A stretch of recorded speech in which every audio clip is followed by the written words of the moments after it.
Hello and welcome to another episode of Through the Web podcast with me, Dagogo. And with me, Tawsif. And today we're going to be having a lovely episode jam-packed full of interesting AI topics and some Trending topics. Yeah, a lot of personal stuff. topics. And some exciting news actually for us. So plenty of stuff going down. So why don't we hit it off? How you been?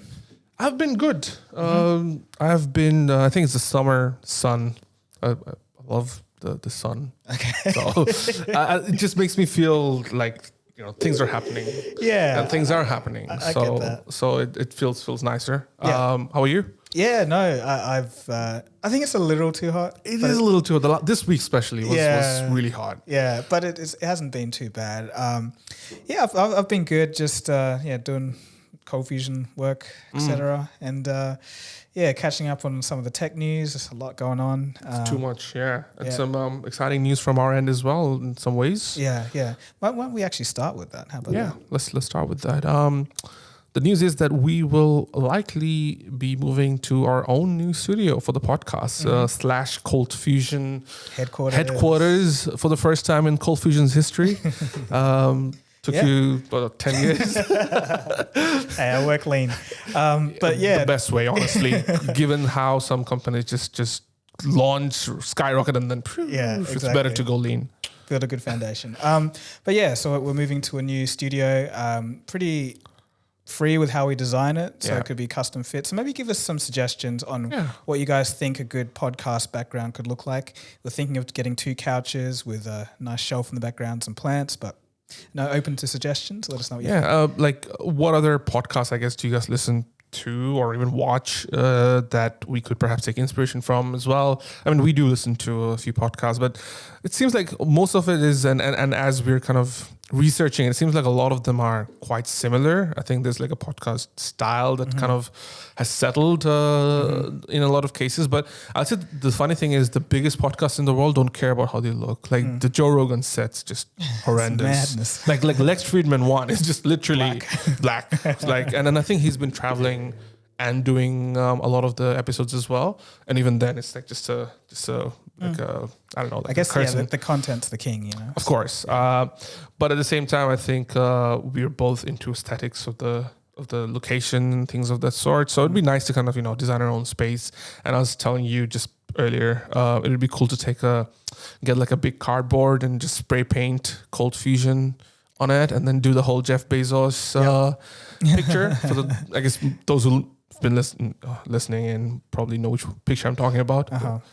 Yeah, very famous picture of when Jeff Bezos started Amazon in a tiny, dinky little office, and he spray painted the word Amazon on a piece of card. So, I could do that as a little gag.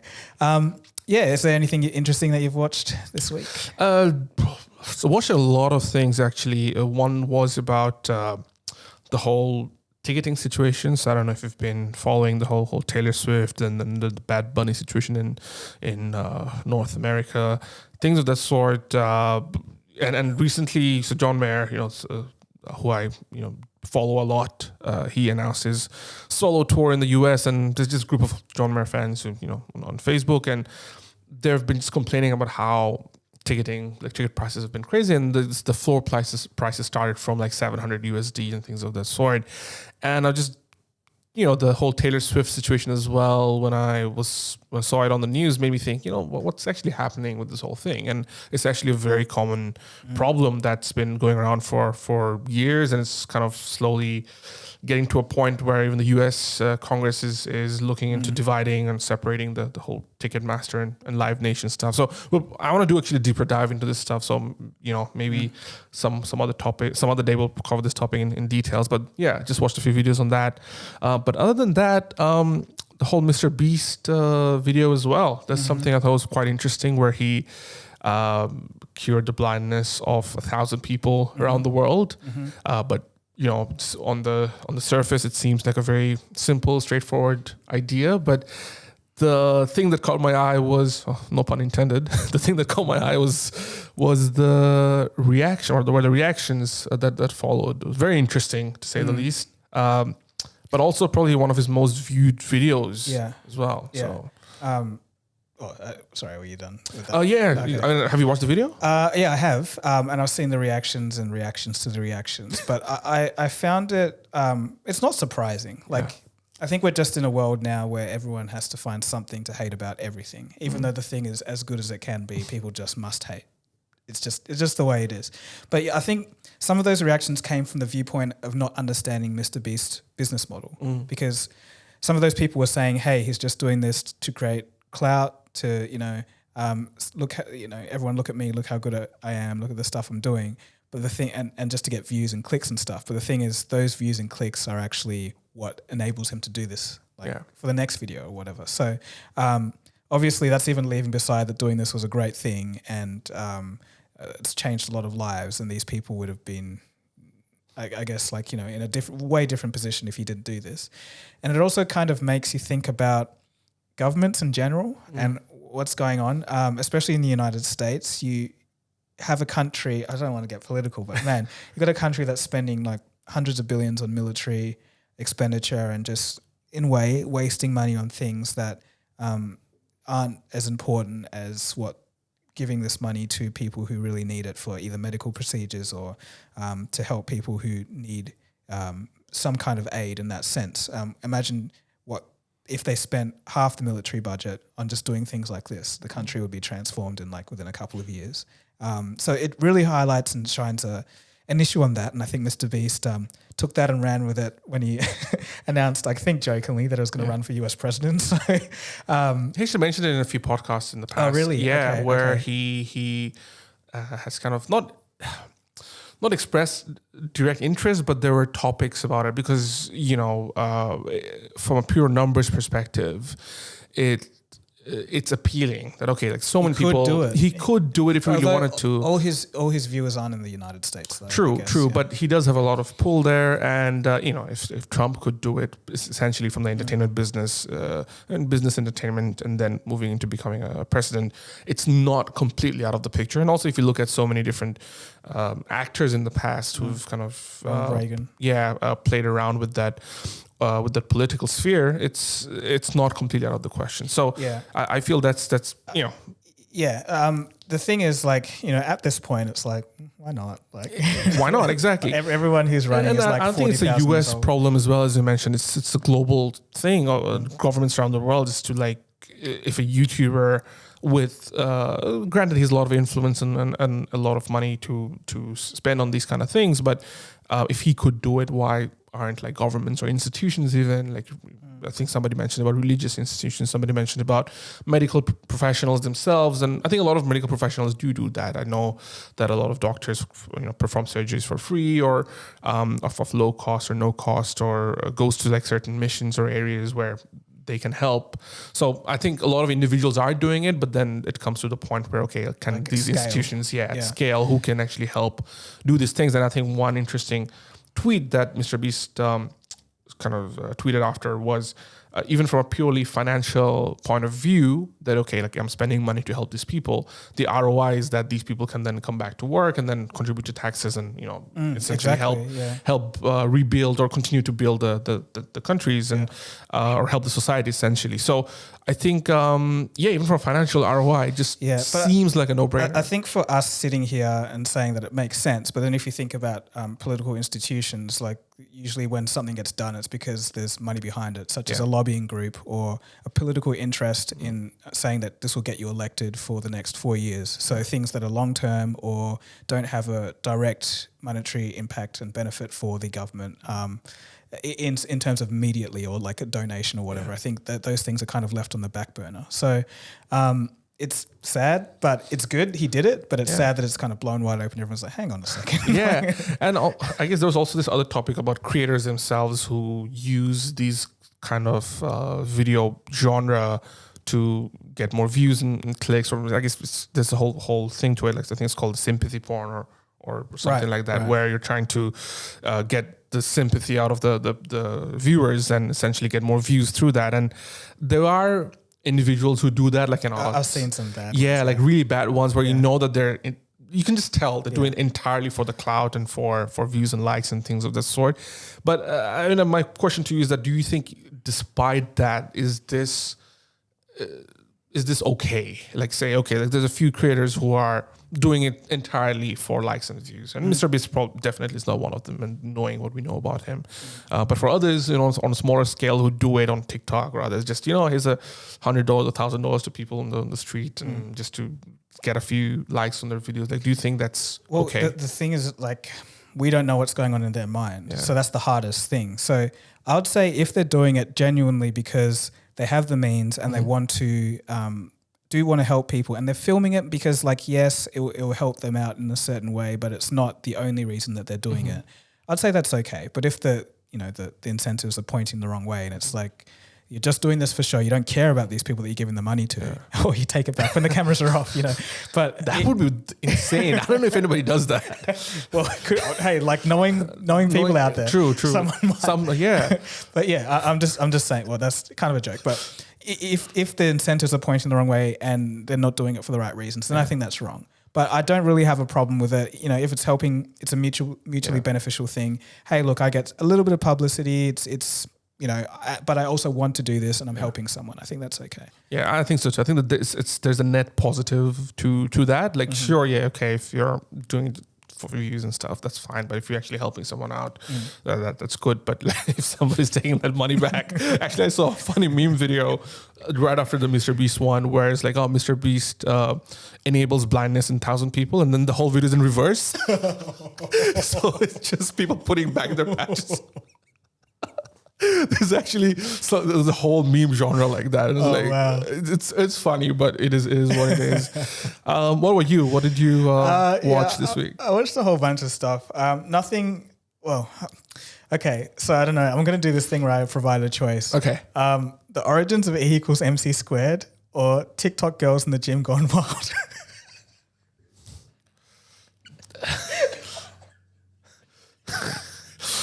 Your view history is quite interesting, to say the least. That's my statement after the choice is provided. That's, as I was saying it, I was like, wow, what is going on? Why the back-to-back? That's more of an interesting question. Oh, no, they were close to each other. E equals MC squared was yesterday. Did the algorithm lead you from one to the other? No, I typed in E equals MC squared. The algorithm led me to the other one. So, okay. Yeah. So, wow. Yeah, because... So for those of you wondering, I'm doing a video on nuclear fusion. And so obviously when nuclear fusion is created, or fission, any atomic energy, the energy released is in the form of E equals MC squared. And I was just trying to figure out, like, why is that? So it was just a bit of extra research on that. But yeah, just briefly, I think I'll do both, but I'll do them briefly. So the E equals MC squared, obviously by Einstein. But it turns out that it was theorized by Newton and a few others earlier on, but it wasn't explicitly stated. And when Einstein wrote the proof to this, it was only a footnote. It was only a 3-page little thing where it's like, oh, this is an interesting thought experiment. And he didn't really believe it. He wrote to other people saying, I don't really think this is true. But he was like, well, that's what the math says. And then obviously, as we know now, that ended up being true. But there's actually a bit of controversy around that, because it turns out that a lot of people think that Einstein didn't do a good job in deriving it. That they said that his proof wasn't very mathematically rigorous. There was some assumptions and it wasn't very well done.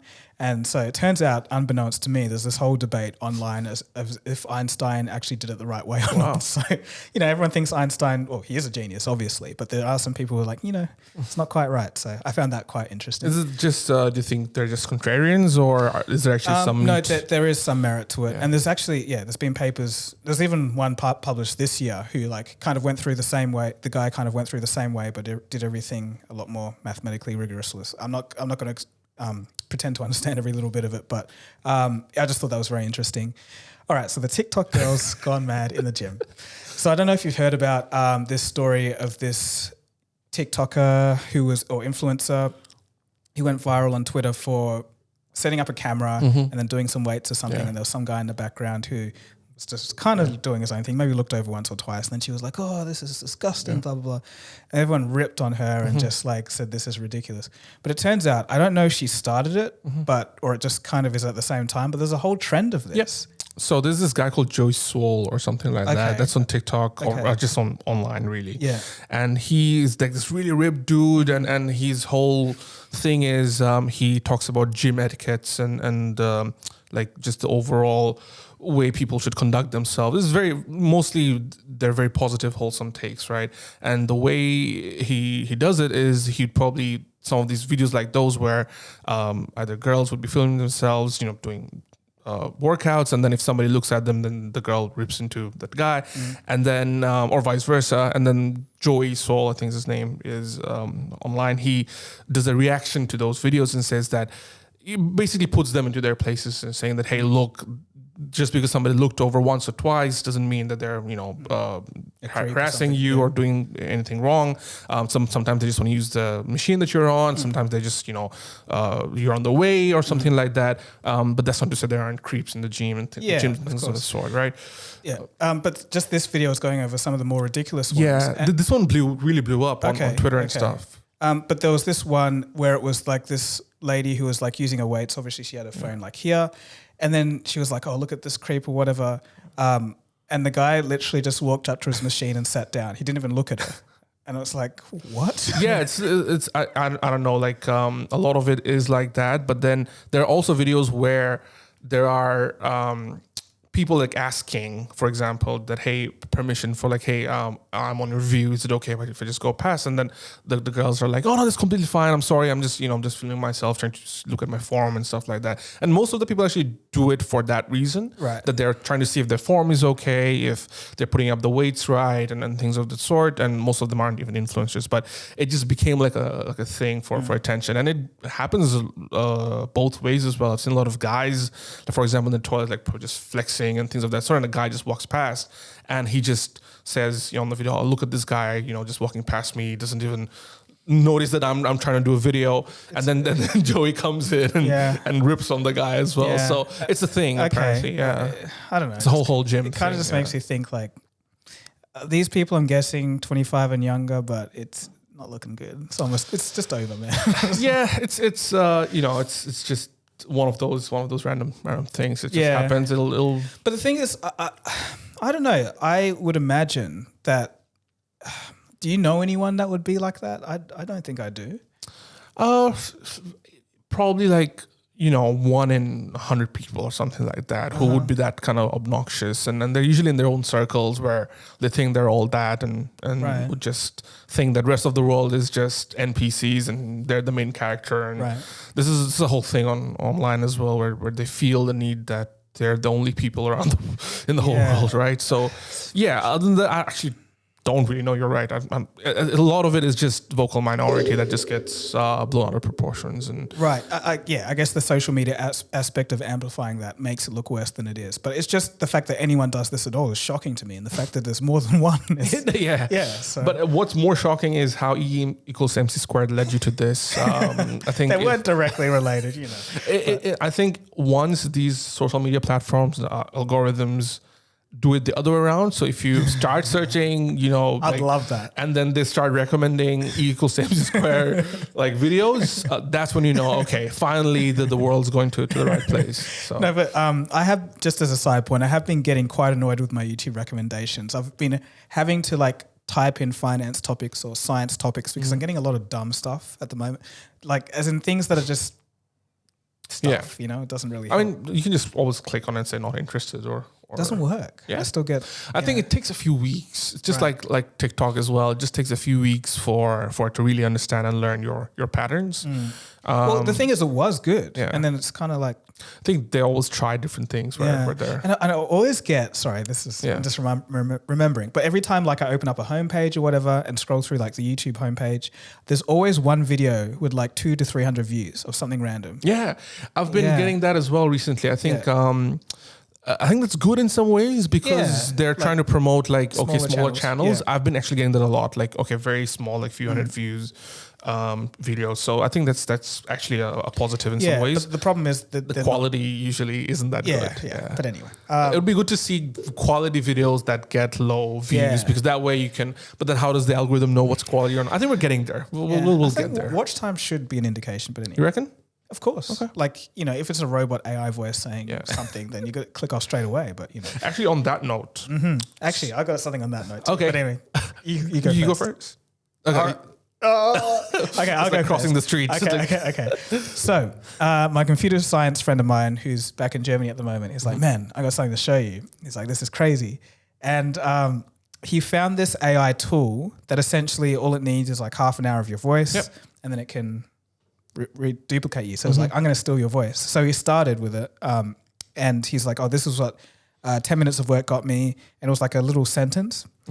And the high sounded like me, but then it sounded like an American after that. Right. So it's like, maybe I need some more audio. Can you give me a voiceover? I was like, all right. So I gave him like a raw voiceover and he trained it, did it again. And it just sounded like an American. And I'm like, yes, I'm safe. Because it turns out, I guess all like 95% of the training data is American. So any other accent, it just kind of pushes it into American. So I thought that was interesting, but I think it's probably not going to be long before don't get any ideas. Or someone tries to steal my voice. That is literally my question. Oh. Coincidental, but my question on that note is literally that what do you think about protecting your voice? So obviously there's like copyrights and stuff that's happening in the whole world of AI generated art.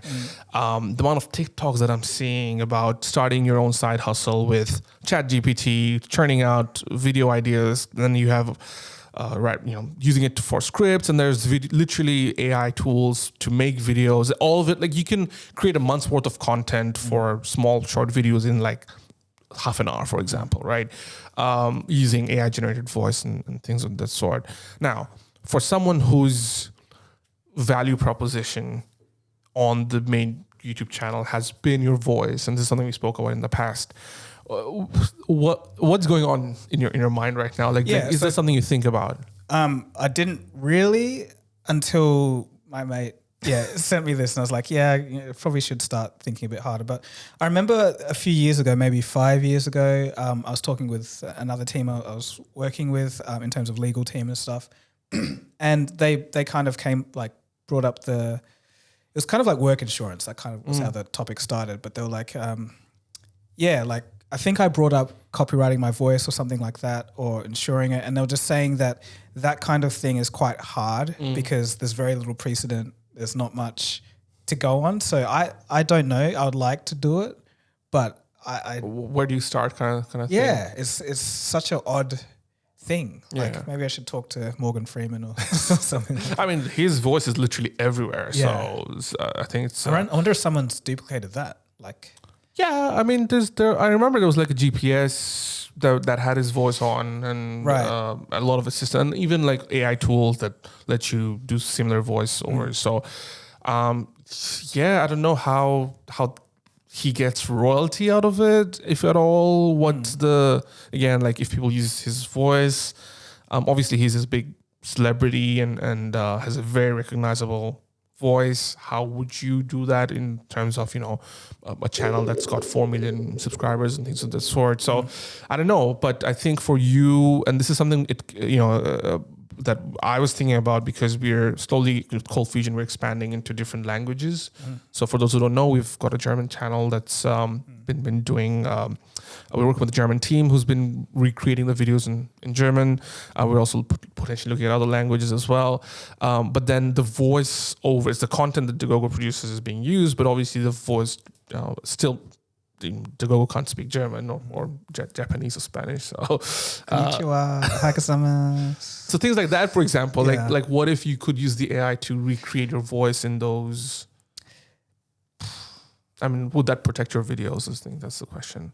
This is something we need to ask Devin again from Legal Eagle. Yeah, no, that's true. But that's not a bad idea. Yeah. Like if that could be done, but the fact is, I think we're not there yet. If it switches everything to American, No, I think there are tools. We probably just don't know them yet. Maybe that's because dubbing, for example, in Netflix videos and stuff works similarly. I think they still have. Is it AI? I thought it was. I think they're working on something similar, but currently there are other actors. You're right. Yes, currently, most the bigger practice is actors doing dubbing voices, but AI isn't too far off. I think it'll be in the next few weeks, months. The thing is, the AI that they're doing, yes, it sounds like a good voice, but it wouldn't sound like that person that originally spoke it in the original language, I think. No, but the voice, again, it's how do you then use AI to change your voice to a different language? So right now I'm talking English. If somebody were to use AI to basically change these words coming out of my mouth into Spanish or German or French, my voice would be the same, almost as if I knew those languages. I think that's probably the next step. But that seems hard. But I'm not going to put it past anything. At this stage, I don't think you can't say anything about anything, man. See, now we're kind of starting to switch because, well, not that I'm saying it's going to take longer, but I remember when we first started talking about this AI stuff, you were like, oh yeah, it'll be a lot longer away. I think should probably Brayden should edit in. Find that clip. It's like I'm gonna come be like, no, it's not until 2030. Got a lot of time, and now I'm like next month. Yeah. Speaking of which, I think we'll just move on to this quickly. So there is a new AI by Google that can do text to music. Yeah. And this is an area where I thought it was going to be a long way away because there were AI systems that could create music from scratch, but it was so broadly wild that you could get things where it would start to try and generate voices, but they sounded like literally screams of the damned. It was just like this screaming, like horrific thing. Scream of the dead. That's a good metal name band. Name for a metal band, yeah. But I'm not joking. These were scary sounds when it was trying to come up with voices and stuff. But it was just that, hallucinogenic in terms of what the AI is trying to produce. But it seems like this Google version called Music ML, Music LM. I keep saying ML for machine learning, but it's something else. This version seems to be quite coherent, and you tell it what you want or hum a tune, and it can use that humming that you did as the lead line, and then your description as the backing chords and drums and all this kind of stuff. Genres from Euro dance to grunge to classical to reggae. It can do it all essentially.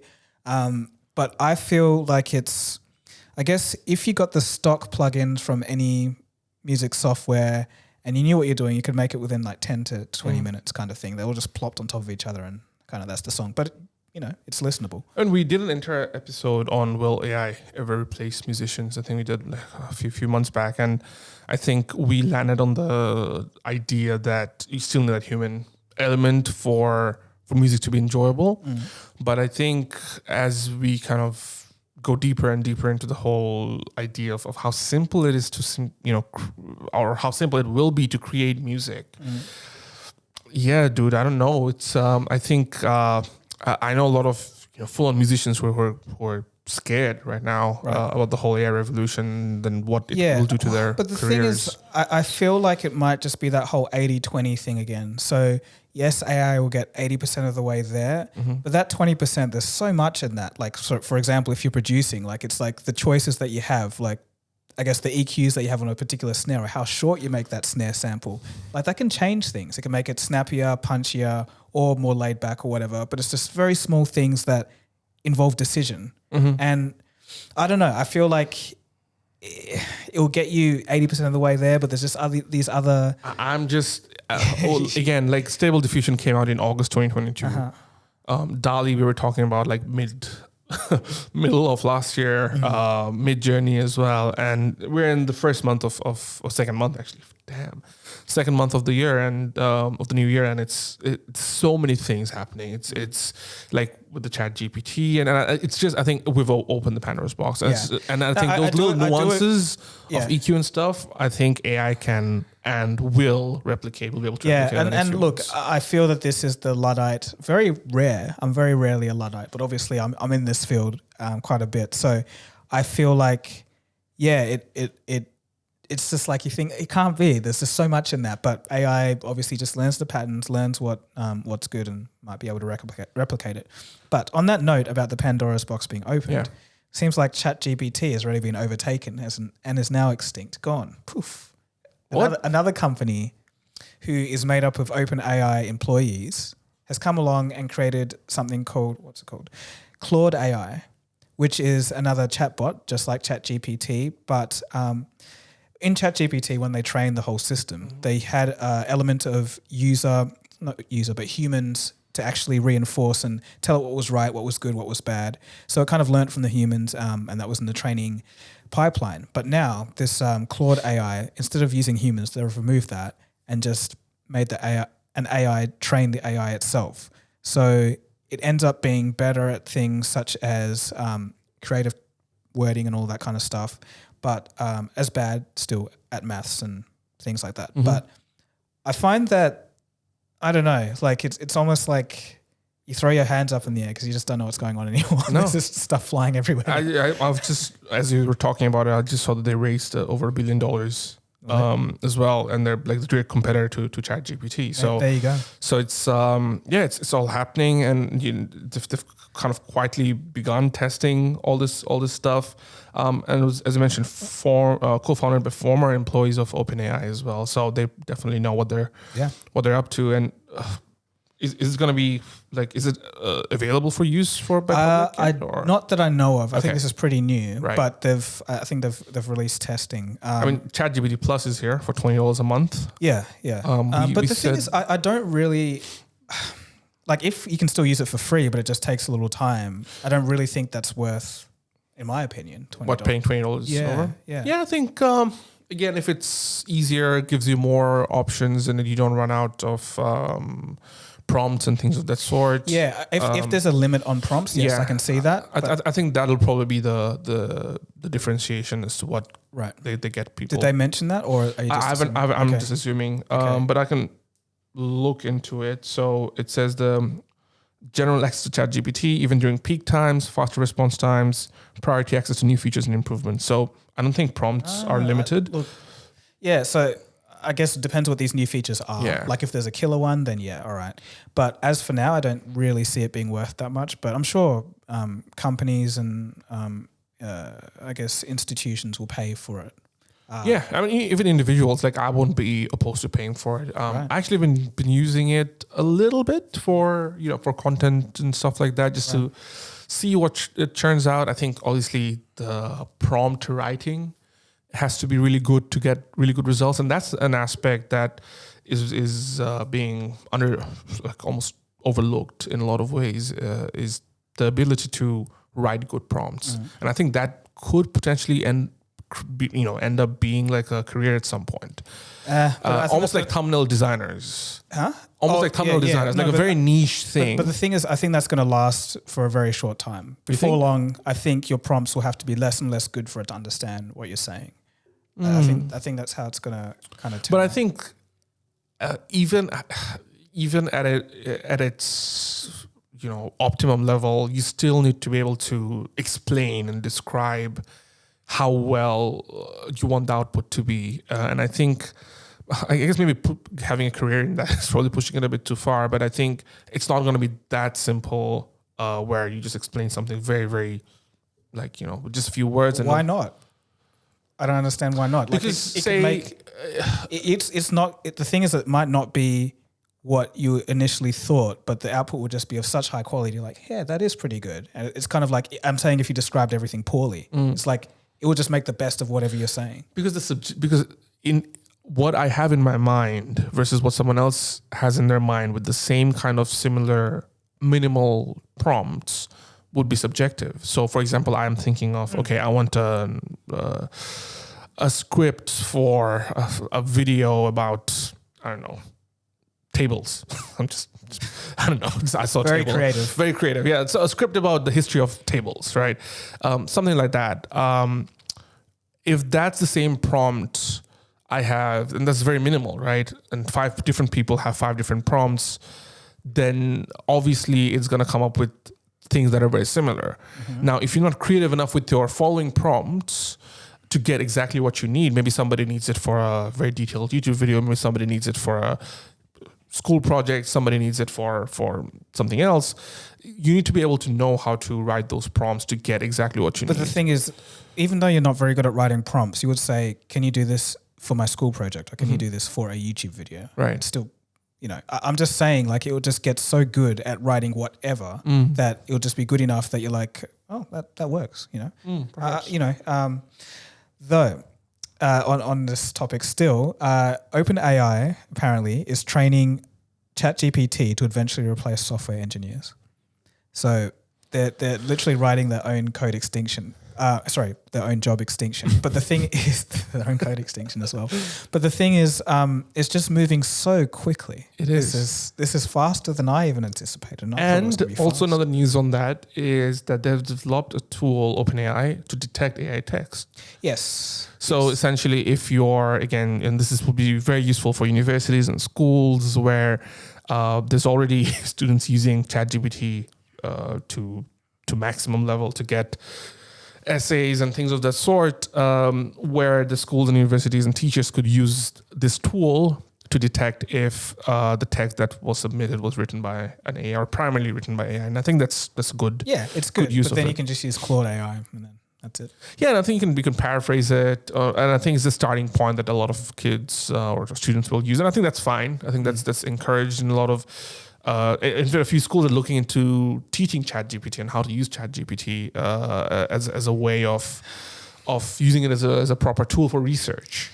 So I think things like that will I guess that's ultimately what it's got to be. Yeah. But I was actually talking to my friend at dinner yesterday, and we are just talking about ChatGPT and everything. And we're just like, what's the future going to be like if all these kids are using it and they're just using it for their exams and tests, and then you don't know anything. So you get a medical degree and then a patient asks you, so, what should I do? And you're like, oh, ChatGPT. It's just like, I don't know. It seems to me, obviously it's a tool. You can use it as much or as little as you like, but it's just going to get so good and just know so much knowledge. It's like, what's the point of learning? I mean, it's also been passing a lot of the exams as well. I don't know if you've been seeing it's the business exams, medical exams, law exams, and you think, oh, what's the point of these degrees then? But I think it's, again, how do we use it to make things faster? Actually, that's true. And complementing the roles. Ideally, but also I think in terms of what is the point of these degrees, I think it's critical thinking, number one. That's got to be it. But in terms of ChatGPT, I guess it is how to use it to make things faster, get all the drudgery out of the way. That's ideally what it should be used for, but there's going to be some lazy people that...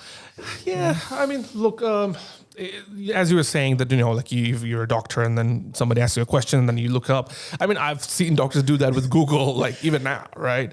Yeah, I mean, if it's because then the amount of information they have to memorize is not completely, like, say, a specific question that you might have, and they say, oh, okay, like, let me just see if you need that specific medicine, and in fact, I have an ankle injury right now, and I've been going to through soccer, and I've been going to a physio, and I was having a discussion with him as he was kind of treating me, that looking up a lot of the AI stuff. What do you think, like, in your field as a physio, where do you see it coming in?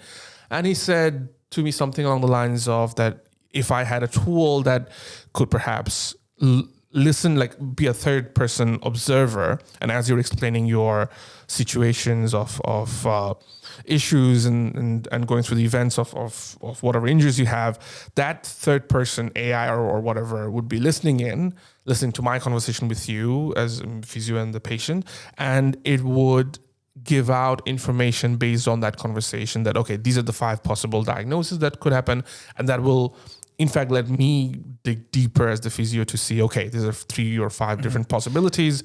Let's see. And I think that's kind of the example we want. Right. Yes and no. Okay, so just first point, that kind of reminds me of like the layer 2 stuff. So like what Sam from OpenAI was talking about, how it's kind of like ChatGPT will be the basis, like the almost the nervous system, something that understands context, something that can understand language and how things are put together and just different things around the world and some facts and whatever. But then there'll be another AI on top of this, which will be just for the medical field. So it's trained, hyper focused on that, all the medical data and all of that kind of stuff. And that's kind of what this doctor is talking about. But in your example, this doctor gave 5 different things that said, okay, this is probably what some things to look at. But what if it's just an off case where it's outside of those 5 different things, and the doctor naturally maybe just threw his, I don't know, like too lazy to even think outside those 5. Yes, so it kind of narrows his. That's where the critical thinking comes in, right? So I think again, we can't rely on this 100%, especially for things of that nature. You say that, but it's like if it's good 80% of the time, you'll just be like, probably is one of these, and you'll just, I don't know. I just feel like it's. I'm not a Luddite. I'm just saying. I just kind of feel like it's narrowing. Yeah, I mean, right now again. So, okay, what's the alternative? For example, like, are we relying on human brain more than the 5 possible outcomes that it's 80% right of the time? Because the human brain is probably way less than 80%.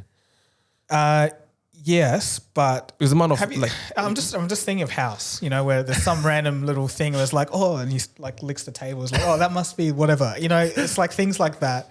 It just feels like that's not going to happen if you're just like, that's probably right. I'm going to go with what the AI is. Look, I think it'll all come down to data and, of course, a bit of trial and error. Hopefully not at the cost of human lives, but the trial and error in the sense that right now, again, saying that, okay, how accurately is this third-person medical AI being able to diagnose individuals based on the explanations that they've been given, right?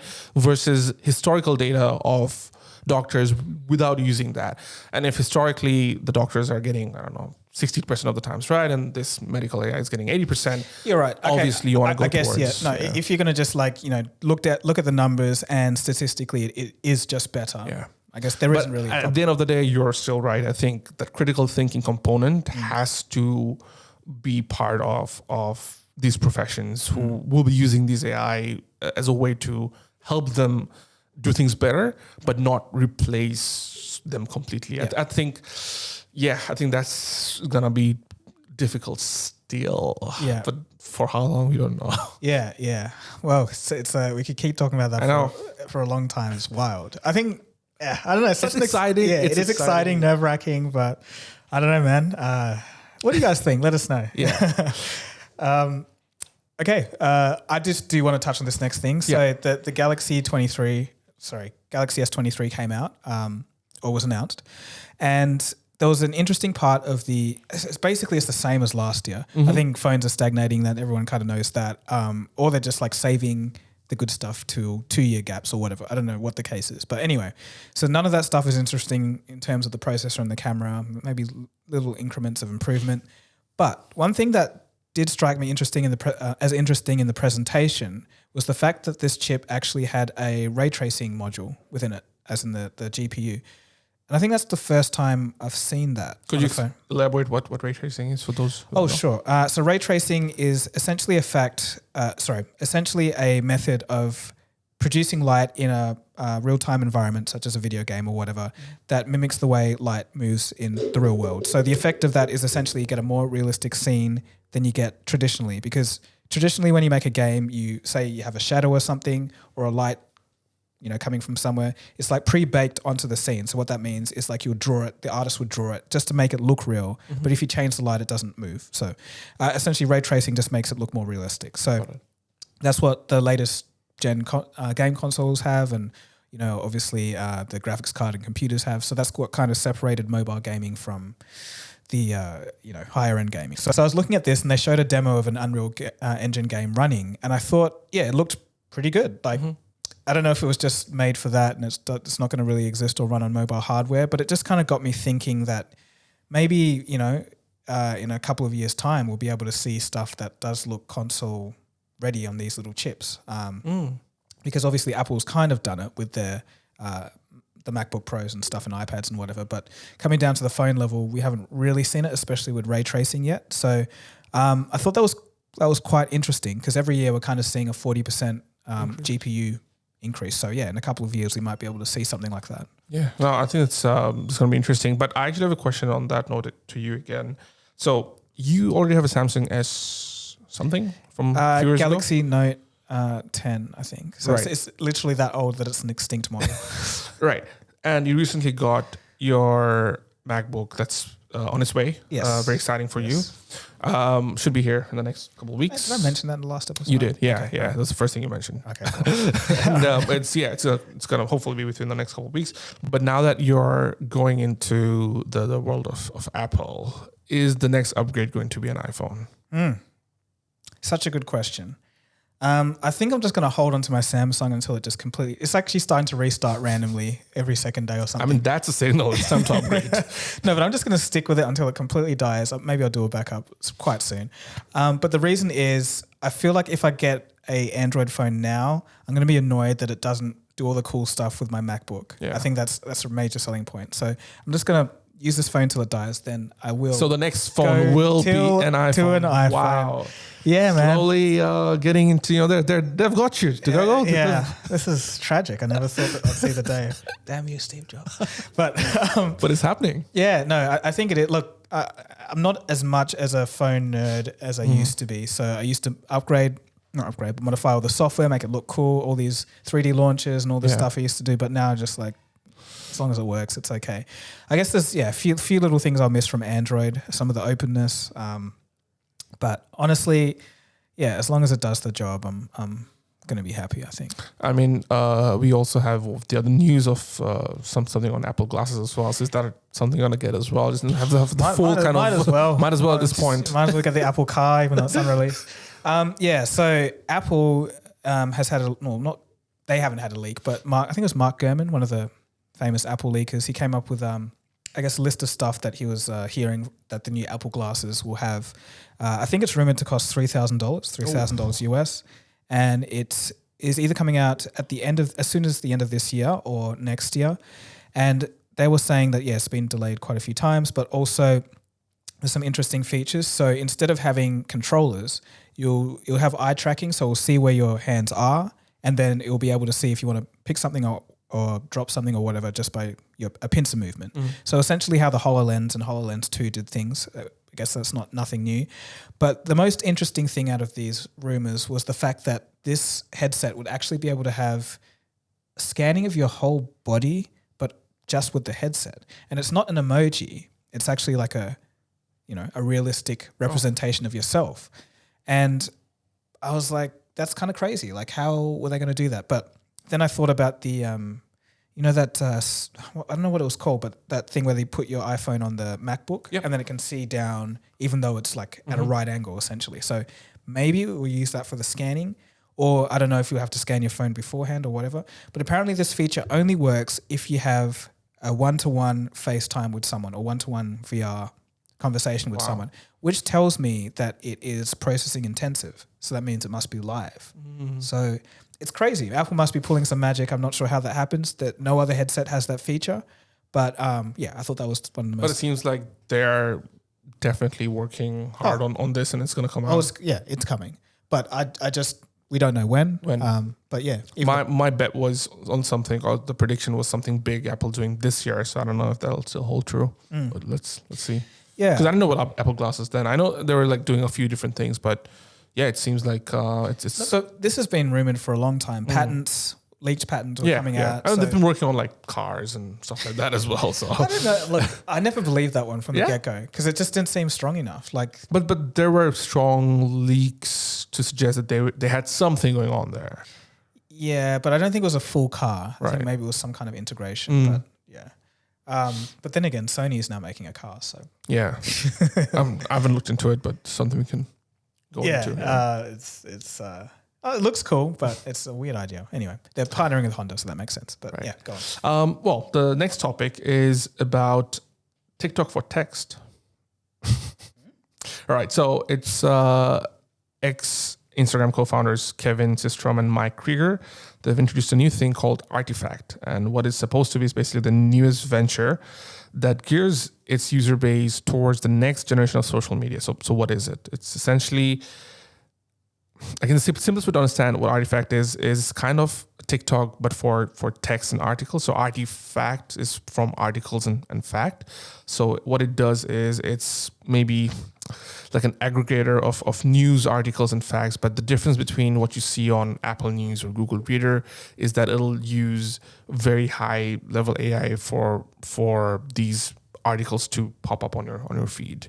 So again, thinking of like how strong TikTok is with videos, it's going to replicate that, but with articles and text-based information. Okay, so let me get this straight. So it will, based on your reading habits or whatever data it's going to pull about you, it will synthesize specific articles for you. Yep. Using AI. That's right. Okay. So, well, to be honest, that's how ByteDance started. That's right. I was going to say one of the biggest companies. I forget the name, obviously, the Chinese app that does it, but there's this Chinese app that specifically does that, and it's very, very popular in China right now. Where again, it's TikTok for articles and text and things of that sort. So, Instagram, Instagram co-founders working on it. Right. And it's gaining a lot of traction. They've recently opened a list.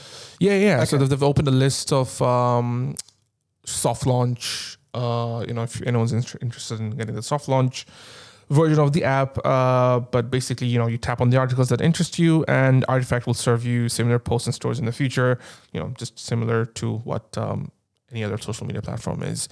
I guess like Google Reader and Apple News and other kind of does that, but I think this will be more of a social media. Yeah. But the thing is, so is every article, well, I don't know if you know, but is every article meant to be different? Like, because it's written by AI, or is it they're all AI written articles and it serves you the one that for that data? So I think it's not going to be AI written per se. I think AI is going to sort it out for you. Okay. Where it aggregates it from is something that I'm silly to find out. But I'm guessing it'll be from like New York Times and things of that sort, or like a host of different places, and it's going to fetch and give you in one. That actually kind of does sound like the home screen of your Google News on your phone now. I guess like the articles that you click on, it kind of gives you more stuff, and even from your web searches, it pulls that up. So I guess it's not so novel, but I guess when you have maybe a super focused and knowledgeable AI serving this to you, it could have a different kind of crazy impact like TikTok had for video maybe. And I think there's also the social media aspect of it that they're trying to introduce. So maybe under each of these elements or posts, or however I guess they decide to term them, there will be perhaps a place to discuss things of that sort. So pretty much how I guess Facebook, if somebody posts something on Facebook and you see comments underneath, so something similar, but I don't know how they're going to add the social media aspect to that stuff. I think because right now obviously with Facebook and stuff, there's no one thing that's showing up on your feed. It's somebody or a page posting that kind of stuff. Whereas this will be, again, completely algorithm driven. Yeah, it could just be like, how a lot of news sites used to be, where you'd have the article and there'll just be a comment section at the bottom of it. Maybe it's like that. I think it's an interesting idea. And what makes me think that it probably will be successful, I guess, depending on execution, is how a similar thing in China was working so well. So, that's cool. Yeah, well, it'll be interesting to see. The other news getting a lot of traction over the last couple of weeks is the Hindenburg research on Mr. Adani. Now, we actually have a video on this coming up, hopefully very, very soon. As soon as we found about it a few weeks ago, we're like, this needs to be get looked at. But for those who don't know, in late January, Hindenburg Research, which is basically a investigative research firm based in New York, they published a 2-year investigation report after speaking with dozens of individuals, including former senior execs of the Adani Group, and they reviewed thousands of documents and conducted, diligence site visits in 6 different countries, and ultimately they have amassed a report saying that Gautam Adani, who's basically the founder and the head of Adani Group of companies, his net worth of around $120 billion, adding more than $100 billion in the past 3 years, largely through stock price appreciation in the group's 7 key listed companies, which have spiked an average of 819% in that period. So obviously that has raised some eyebrows, and 819% in 3 years. That's incredible. I guess Tesla kind of did something, but maybe they have their eyes on them too. Who knows?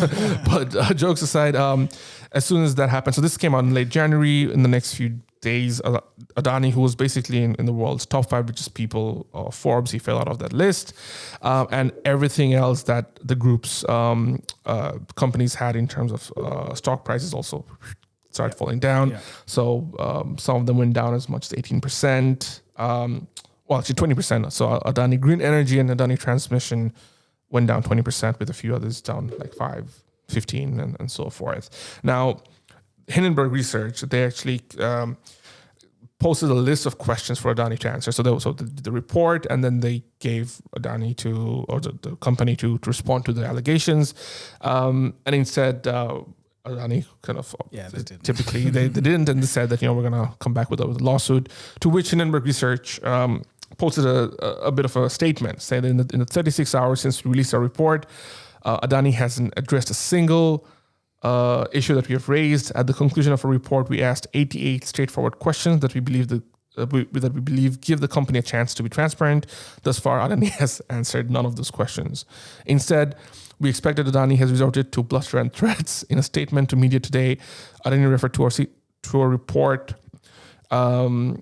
which has over 720 citations as unresearched, and said that it is evaluating the relevant provisions under US and Indian laws for remedial and punitive action against us. Regarding the company's threats of legal actions, to be clear, we would welcome it.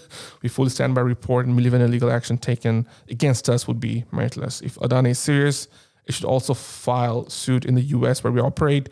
We have a long list of documents we would demand in a legal discovery process. So this is really gaining traction, not just for Adani's situation, but also people looking into India's top 1% and how they've been conducting business, because there's also Ambani, who's also one of the richest persons in the world, and also a few huge companies that's been coming out of India over the last few decades. So, yeah, interesting stuff happening there as well. Have you been following any of it? A little bit, but I haven't dug into too much of the details just yet. But I think it's interesting because Hindenburg Research is actually the same firm that brought down Trevor Milton and the whole his hydrogen Nikola Motors company.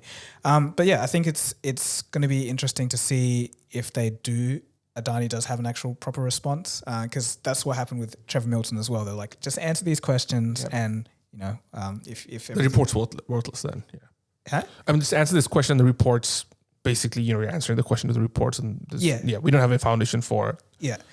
So it'll be interesting to see what happens. But yeah, I think there's been 50. I think Adani lost 50 billion in 2 days, 48 hours. So obviously, I think investors have looked at this and said, "Hey, actually, it doesn't look too good." So we'll see. I think there's been a lot of questions about stock manipulation in India and stock buybacks and all that kind of stuff. So we'll see how this one ends up playing out.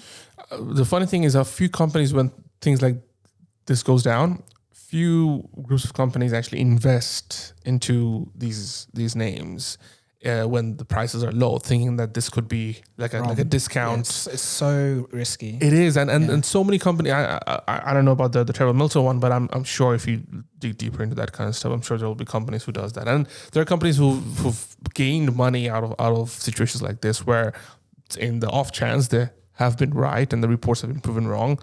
That's a huge spice back, because imagine if the report's not wrong. Yeah, they're gonna gain back everything. Yeah, but the thing is, like with the track record that Hindenburg has, and it's going to be tough. It's but the thing is, like, you're kind of, it's almost, you're betting that, it's almost like you're betting against Goliath. It's like there's so much evidence to be like, all of that's wrong, so I'm gonna just put my money in now and hope that things turn around. It's almost as risky as short selling, but. Yeah, I wouldn't recommend it. Don't do that, guys. But with these kind of research firms, like they do have a vested interest.